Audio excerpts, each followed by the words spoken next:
I recently got myself the new Lenovo Legion Go S gaming handheld. Out of the box, this portable PC-based gaming console runs Windows 11, but being such a big Linux nerd, I just had to change its operating system to some variant of Linux. Luckily, Valve officially supports the Legion Go S with its SteamOS. So in theory, I would just need to flash it to the device and I would get a modern Arch Linux based gaming operating system for it. This is not really a review of the hardware itself, but more of a summary of my experience installing SteamOS on the Legion Go S. Let's get started. Hardware-wise, to install the operating system, you'll need a USB memory stick with the image in it. My first problem was that the Legion Go S only has a couple of USB-C ports, and all my memory sticks are the older USB-A variants. So to use the old sticks, you will need to use either a USB-C to USB-A adapter or a USB-C hub with USB-A ports. I went with the latter option since I had one such hub laying around. Valve has a great one-pager about installing and recovering SteamOS. The link is in the description. You can download the full recovery image of SteamOS from Valve's website. After downloading, you will need to copy it to the formatted USB memory stick. The image is around 8 GB, so the stick should be a bit larger than that. I will not go into detail about how to copy the image to the stick, but Valve has some recommendations and instructions on their site about it. For Windows, you should use Rufus, and on Mac or Linux, you can use, for example, Balena Etcher. I'm old school, so I used the ancient dd command on my Linux machine. It took around 5 minutes to copy the image over. Before sticking the SteamOS USB drive in, there's one step you will need to do.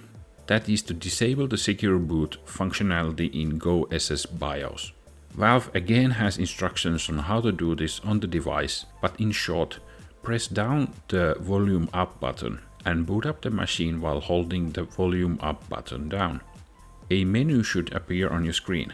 On it, tap the BIOS setup option on the touchscreen. The BIOS should open, and it can only be operated with a touchscreen. Go to More Settings, Security, and under Secure Boot, choose Disabled. Tap Exit Saving Changes and let it reboot. Now we are ready to actually install SteamOS.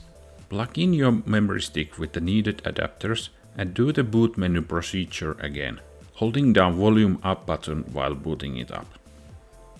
Now, on the menu, select Boot menu, and there should be an option with the name of your USB memory stick. Tap it and the SteamOS install procedure should start. If everything goes as it should, you should see a desktop on your screen. We are not quite done yet. This is just a temporary installation environment. There are a few icons on the top row. Tap the Install option. There are a few warnings about the installation, for example that the whole NVMe drive on the device will be formatted when SteamOS is installed, so be mindful of that. It will then start flashing the SteamOS image to the disk. This is quite fast process, only taking around a minute for me. After that, the device is restarted. Once the device comes back alive, you should be greeted by a SteamOS language selection screen. Now, we are not done quite yet. We will have to do a few configuration settings before the device is ready. I noticed on this step that the buttons and joysticks do not work, so you will have to use touchscreen for this step.